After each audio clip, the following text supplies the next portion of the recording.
এবার গ্রাম কিংবা ইডিস এলাকায় নয়, এবার খোদ ঊনকোটি জেলা সদর কৈলাসহর শহরে রাস্তা সংস্কারের দাবিতে অবরোধ করে এলাকাবাসী। বুধবার রাস্তা সংস্কারের জন্য শহরবাসীরা অবরোধ করে বিক্ষোভ প্রদর্শন করেছে।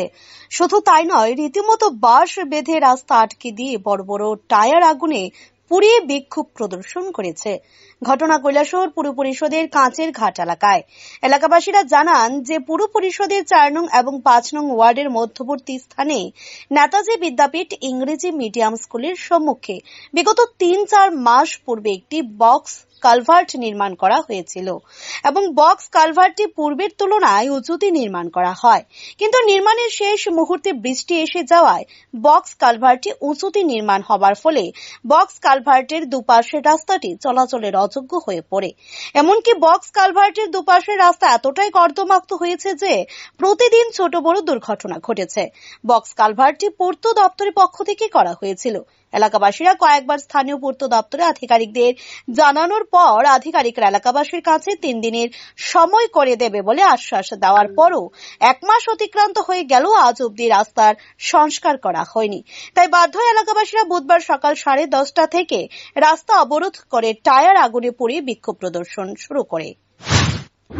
এবং 5 নম্বর ওয়ার্ডের সংযুক্ত স্থলে নেতাজি স্কুলের পাশে রাস্তাটা একটা কালভার্ট হয়েছে আজকে বিগত 3-4 মাস আগে। কালভার্টে হওয়ার পর কালভার্টের যে এটা লেভেলটা একটু উঁচু থাকায় এখানে মাটি দিয়ে ফিল আপ করা হয়েছে, কিন্তু কোনো এখানে কোনো কিছু ব্যাটস ফালানো হয়নি বা এখানে পিচ করা হয়নি।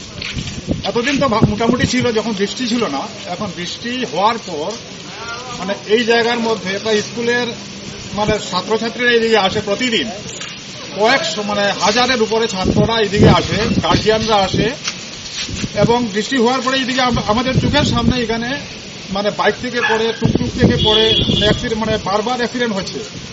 আমরা পিডব্লিউডির এসডিওকে জানিয়েছি, উনি 2-3 দিনের সময় নিয়েছিলেন, কিন্তু 2-3 দিন তো আজকে মোটামুটি 10 দিন অতিক্রান্ত, আজ পর্যন্ত এখানে কোনো ব্যবস্থা নেওয়া হয়নি।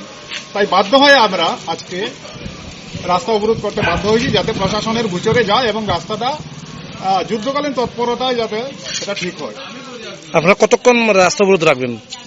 আমরা তো অপেক্ষা করছি যে প্রশাসনের কর্তা ব্যক্তিরা কেউ এখানে আসুন। এখনো ওনারা আসেননি। ওনারা না আসায় আমাদের পথরোধ এখনো চলছে। এলাকাবাসীরা জানায়, ঘণ্টা 2 অবরোধ করার পর পূর্ত দপ্তরের আধিকারিকেরা অবরোধ স্থলে গিয়ে অবরোধকারীদের সাথে আলোচনা করে জানান যে আগামী 1 সপ্তাহের মধ্যে রাস্তা সংস্কারের কাজ শুরু করা হবে। এই আশ্বাস পাওয়ার পর অবরোধকারীরা রাস্তা অবরোধ প্রত্যাহার করে নেন। Bureau report, rising Tripura.